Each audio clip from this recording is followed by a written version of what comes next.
हरे कृष्णा सभी भक्तों को पंचांग प्रणाम। सबसे पहले श्रीला प्रभुपाद जी का आज का कोटेशन करेंगे। चाणक्य पंडित कहते हैं कि एक धनी व्यक्ति और एक विद्वान में कोई तुलना नहीं की जा सकती। एक धनी व्यक्ति या राजा अपने देश और अपने लोगों में बहुत प्रसिद्ध हो सकता है, किंतु एक विद्वान संपूर्ण विश्व में प्रसिद्ध होता है। यदि एक व्यक्ति की संपूर्ण विश्व में ख्याति हो और एक की केवल अपने गांव में, तो दोनों की तुलना कैसे की जा सकती है। श्रील प्रभुपाद की जय। भगवद गीता करेंगे।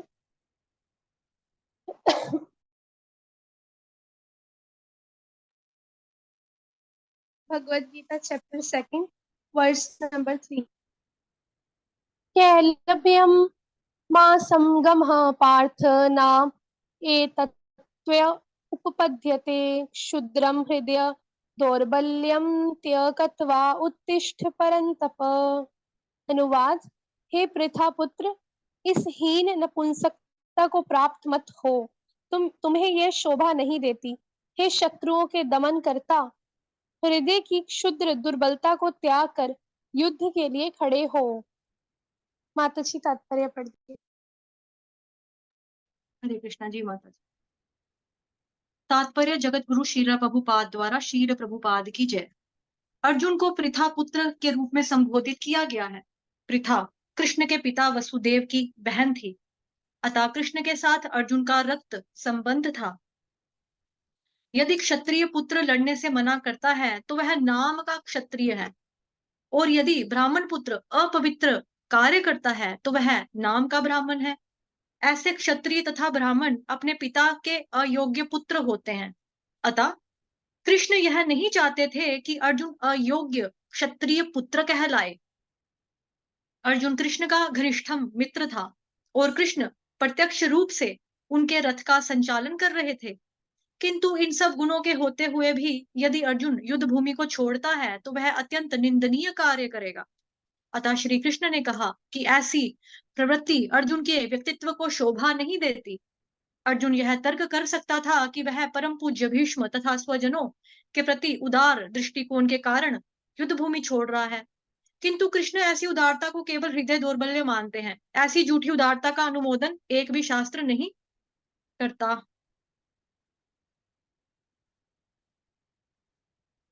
अतः अर्जुन जैसे व्यक्ति को श्री कृष्ण के प्रत्यक्ष निर्देशन में ऐसी उदारता या तथा कथित अहिंसा का परित्याग कर देना चाहिए। हरे कृष्ण माता जी। थैंक यू माता जी।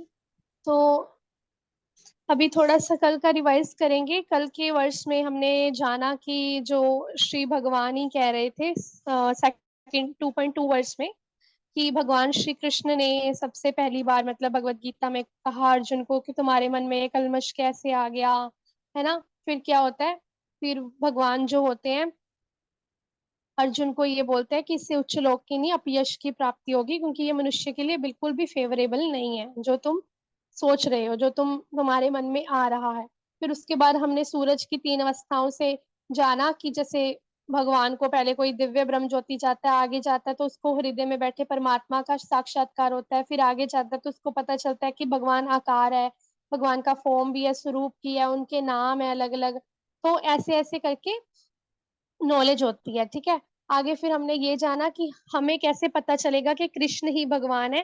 तो कृष्ण जो है he is full in 6 opulence, धन शक्ति यश सौंदर्य ज्ञान और त्याग। तो उससे क्या है, परम पुरुष भगवान श्री कृष्ण कहलाए जाते हैं। और ये इसकी व्याख्या व्यास देव जी के पिता पराशर मुनि जी ने भी की है, ठीक है। और फिर हमने ये जाना कि जो ब्रह्मा शिव जैसे ब्रह्मा शिव है वो भी भगवान के ना तो इक्वल है ना भगवान से ऊपर है। मतलब Shri Krishna is the only supreme personality of God head, ठीक है। ईश्वर परमा कृष्ण सच्चिदानंद विग्रह अनादिर आदिर गोविंद सर्व कारण कारणम। उसके बाद हमने जाना कि जो भगवान श्री कृष्ण है उनका जो शरीर है आत्मा में कोई अंतर नहीं है, उनका शरीर भी जो क्या है सच्चिदानंदमय है। तो ये कल हमने जाना। तो आज का जो वर्ष है, आज के वर्ष में अर्जुन को कृष्ण कह रहे हैं, कृष्ण ही बोल रहे हैं। तो श्री भगवान उवाच ये कंटिन्यू हो रहा है। सॉरी। तो कृष्ण अर्जुन को क्या कह रहे हैं, हे पृथा पुत्र, ठीक है। तो यहाँ पे थोड़े से जो वर्ड्स हैं उसको देखेंगे, उसको हाईलाइट करेंगे। पृथा पुत्र, कैलव्यम, ठीक है, और शूद्रम, हृदय दौर्बल्यम, ये जो वर्ड्स हैं ये बहुत इंपॉर्टेंट है। तो सबसे पहले भगवान श्री कृष्ण ने अर्जुन को कैसे संबोधित किया है, हे पृथा पुत्र कह के। तो पृथा पुत्र मतलब भगवान कह रहे हैं, हे पृथा पुत्र, हे अर्जुन, तुम पृथा के पुत्र हो, कुंती के पुत्र हो। कुंती के पुत्र मतलब शतराणी के पुत्र हो। वो उनको याद करवा रहे हैं, है ना। तो जैसे कुछ कई बारी कोई बच्चा गलत रास्ते पे चल जाता है, कुछ गलत कार्य करता है, तो उसके जो उसको अच्छा गाइड करने वाले, तो उसको कैसे समझाते हैं कि तुम इतनी अच्छी फैमिली से बिलोंग करते हो, तुम ऐसे काम करोगे, है ना, तुम ये काम करोगे। वी बिलोंग, हम तो बहुत अच्छी फैमिली से बिलोंग करते हैं, हमने ऐसी गलत काम कार्य कभी किए ही नहीं, है ना। पेरेंट्स भी कई बारी बोल देते हैं। तो वही जो है कृष्णा अर्जुन को कहना चाह रहे हैं, हे पृथा पुत्र, तुम तो कुंती के पुत्र हो, पृथा के पुत्र हो, शतराणी के पुत्र हो। और शतराणी के पुत्र मतलब क्षत्रिय हो, और क्षत्रिय हो के तुम लड़ने से मना कर रहे हो, है ना। तो यहाँ पे जैसे माता जी ने अभी पढ़ा तात्पर्य में कि जो ब्राह्मण होता है, यदि वह ब्राह्मण कोई अपवित्र कार्य कर दे, जैसे आजकल के कुछ तथाकथित, सब ब्राह्मण तो नहीं कहेंगे, लेकिन कई बार ऐसा होता है कि कुछ ब्राह्मण जो होते हैं वो मीट ईटिंग भी कर लेते हैं, है ना।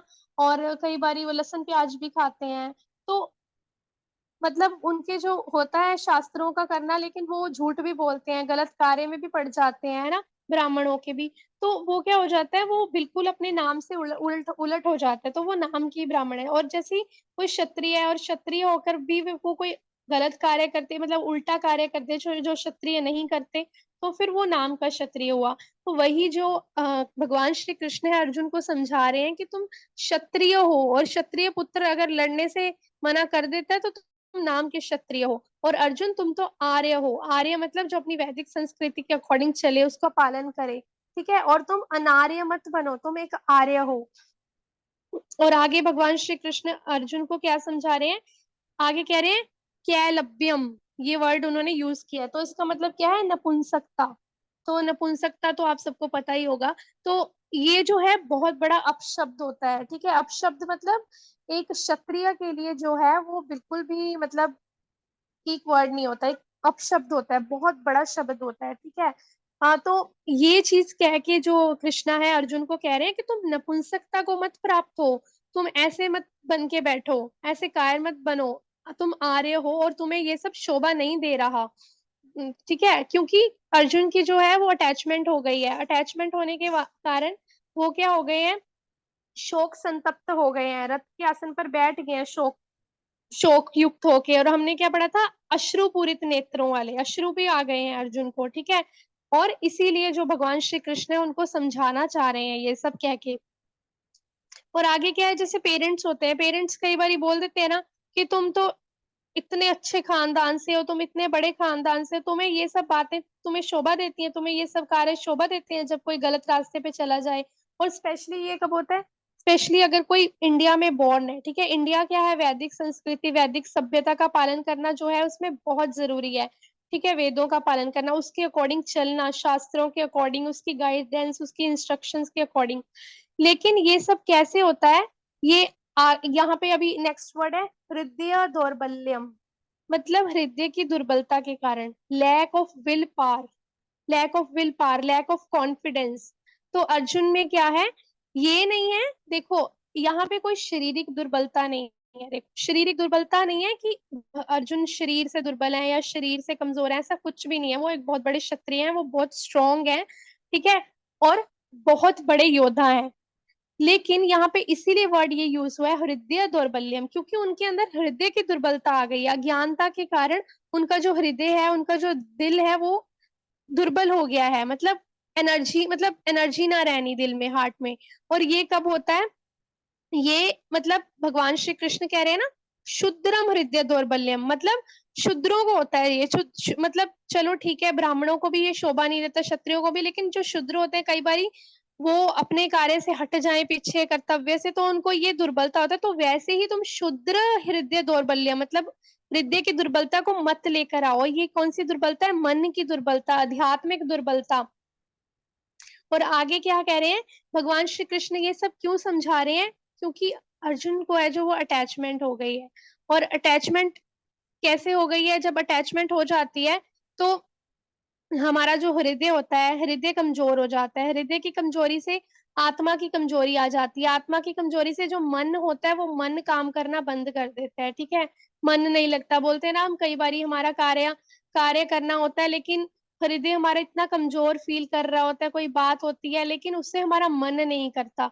तो ये होता है जो मन को भी कमजोर कर देता है, ठीक है। और उसके लिए, इसको स्ट्रॉन्ग करने के लिए क्या करना पड़ेगा। और वही अर्जुन जो है कृष्णा जो है अर्जुन को कह रहे हैं कि अर्जुन, ये तुम्हारे व्यक्तित्व को शोभा नहीं देती, क्योंकि तुम एक क्षत्रिय हो और क्षत्रियो को धर्म ही है ये, कर्तव्य ही है ये, और तुम्हें ये तो बिल्कुल भी शोभा नहीं देती, है ना। और तुम क्या कर रहे हो, तुम युद्ध भूमि छोड़ना चाहते हो, ये तो तुम्हारी केवल और केवल हृदय की दुर्बलता है। और ये क्या है, झूठी उदारता है। झूठी उदारता का अनुमोदन एक शास्त्र भी नहीं करता, ठीक है। शास्त्र के अकॉर्ड मतलब तुम शास्त्र के विरुद्ध जा रहे हो। तो अभी इसको खत्म करने के लिए अर्जुन क्या कहते हैं, सॉरी कृष्णा क्या कहते हैं अर्जुन को, कि इसके लिए तुम्हें बुद्धि को ज्ञान देना पड़ेगा। बुद्धि को ज्ञान दे दोगे तो बुद्धि का बल आएगा। बुद्धि का बल आएगा तो उससे आत्मा का बल बढ़ेगा। आत्मा का बल बने बढ़ेगा तो तुम्हारा जो मन है, मन भी तुम्हारे कंट्रोल में रहेगा। मन, इंद्रियां, ये सब कंट्रोल में रहेंगी। और ये सब कैसे होगा, सबसे ऊपर क्या पढ़ा हमने, बुद्धि को ज्ञान देना पड़ेगा। लेकिन बुद्धि को हम कैसे ज्ञान देंगे, हम बैठे बैठे तो खुद को समझा नहीं सकते हैं ना, ऐसे तो हमारा मन कह रहेगा नहीं करना नहीं करना। लेकिन बुद्धि को हम ज्ञान कैसे दे सकते हैं, भगवान की इंस्ट्रक्शंस के अकॉर्डिंग, भगवान की गाइडेंस के अकॉर्डिंग। और भगवान की गाइडेंस, गुरु की गाइडेंस, इंस्ट्रक्शंस कहाँ पे है, श्रीमद् भगवत गीता में, शास्त्रों में, श्रीमद् भागवतम में। तो जब हम भगवत गीता को पढ़ेंगे, भागवतम को पढ़ेंगे और हरि नाम जप करेंगे, सबसे इंपॉर्टेंट हरि नाम जप करेंगे, तो जैसे जैसे हम जप करेंगे, नाम नामकारी बहुधा निज सर्व शक्ति सत्रा अर्पिता नियमित स्मरणे न काल, नाम नामकारी, ठीक है। नाम में इतनी शक्ति है कि जब नाम जप करेंगे, हरि नाम जप करेंगे, तो उस हमारी बुद्धि जो है, बुद्धि स्ट्रोंग होगी, बुद्धि का बल बढ़ेगा, आत्मा का बल बढ़ेगा, और हमारा मन जो है, मन भी हमारे कंट्रोल में रहेगा। वही जो है कृष्ण को फिर हम कृष्ण के इंस्ट्रक्शन का पालन कर पाएंगे। और वैसे ही अर्जुन जो है, अगर अभी कृष्णा की बात सुनेंगे, कृष्णा के निर्देशन में कार्य करेंगे, तो फिर उससे क्या होगा, अर्जुन की जो ये हृदय की दुर्बलता है, मन की जो दुर्बलता है, वो चली जाएगी। और वही कृष्णा जो है अर्जुन को कह रहे हैं कि ऐसे व्यक्ति को क्या करना चाहिए, प्रत्यक्ष निर्देशन में, है ना, कृष्ण के प्रत्यक्ष, एंड में लिखा है ना, कृष्ण के प्रत्यक्ष मतलब सीधे सीधे इंस्ट्रक्शन में, निर्देशन में ऐसी उदारता और अहिंसा का परित्याग कर देना चाहिए। तो हरे कृष्णा सभी को, आई होप आपको समझ आया हो। माता जी आप ऐड करोगे। हरे कृष्ण जी। माता जी बहुत अच्छा कर पाया। मैं कुछ वर्ड्स हैं जो इम्पोर्टेंट है उसके ऊपर थोड़ा सा ध्यान सबका केंद्रित करना चाहूंगी। सबसे पहले तो देखो कलेब्यम, इसके बारे में माता जी ने आपको ऑलरेडी बता दिया है। नपुंसकता, तो थोड़ा सा ये कई बार जो होता है ना, जो अभक्त होते हैं, जो भगवत गीता जस्ट जिन्होंने सुनी नहीं है या जो पहली बार श्रवण कर रहे हैं, तो उनको लगता है कि देखो जी, भगवान ने भगवान होते हुए भी नपुंसक यानी कि एक गाली जैसे शब्द का इस्तेमाल किया। तो बेसिकली यहाँ पर भगवान कृष्ण जो है वो अर्जुन को मोटिवेट कर रहे हैं और कह रहे हैं कलेब्यम, कलेब्यम, ठीक है, मतलब नपुंसक। तो अर्जुन एक ऐसा व्यक्ति है जिसकी चार चार बीवी हैं, चार चार पत्नी हैं, और उनसे पुत्र भी प्राप्त हुए हैं, अभिमन्यु जैसा योद्धा प्राप्त हुआ है।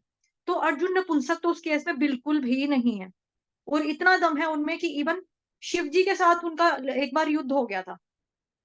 और इन्होंने अपने शिव जी को मतलब अपने युद्ध कौशल से इतना ज्यादा प्रसन्न कर लिया कि मतलब कि शिव जी भी खुश हो गए इनके मतलब जो इनका एक्सपर्टाइज था युद्ध करने का तरीका जो था ना उससे।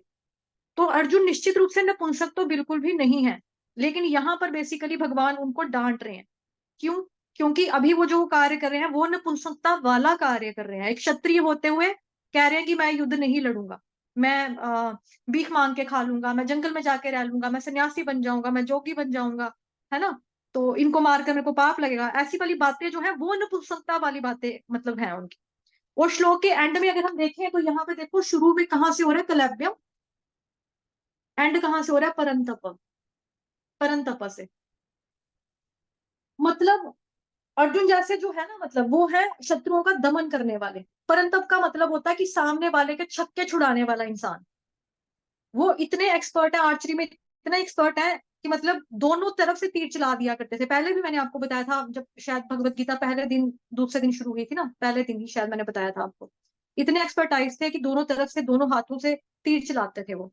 योद्धा क्या होते हैं, यूजुअली लेफ्ट हैंड से धनुष को पकड़ते हैं, फिर तीर छोड़ते हैं, तो फिर तीर मार मतलब कि जाता है उनका। लेकिन अर्जुन की खासियत ये थी कि वो दोनों हाथों से तीर को चलाते थे, राइट हैंड से भी और लेफ्ट हैंड से भी।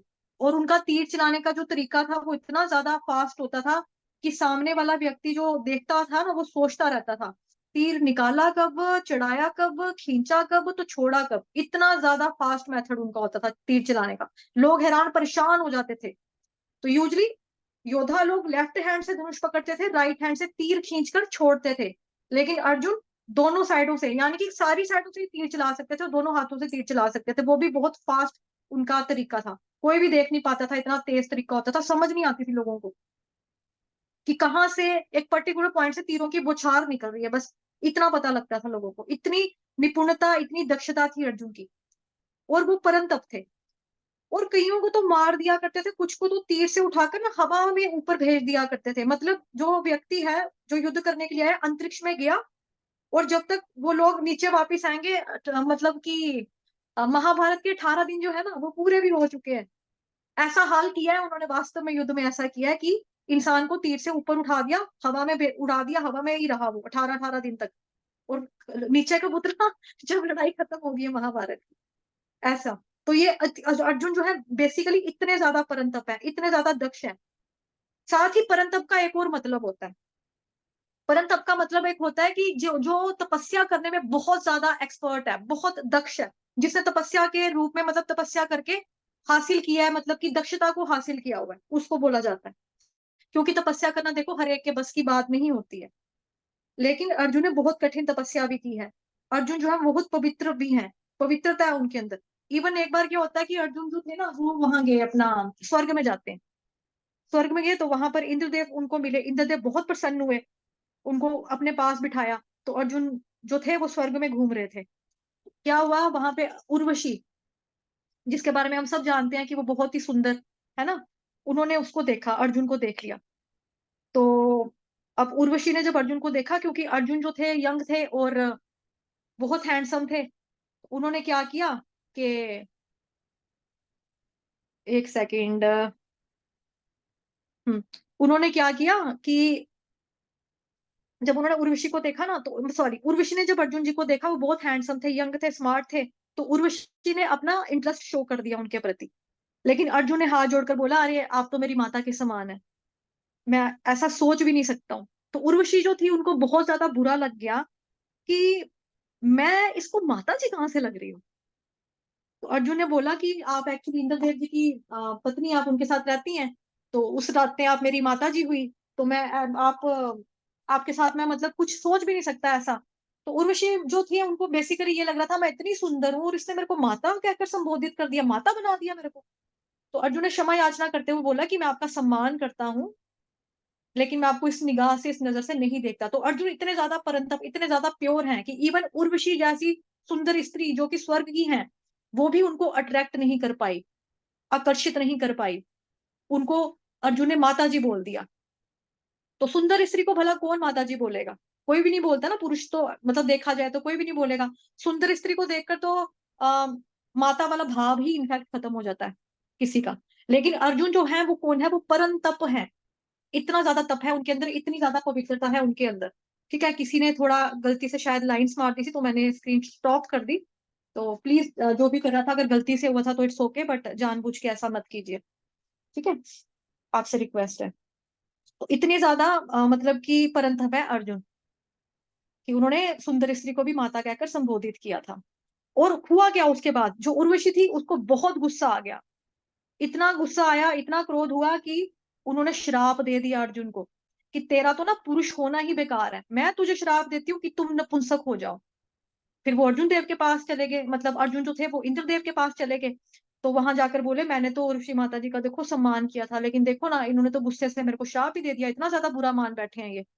तो मेरे को बोल दिया उन्होंने कि नपुंसक हो जा, नपुंसक होने का श्राप तक दे दिया मेरे को, मैं क्या करूं अब।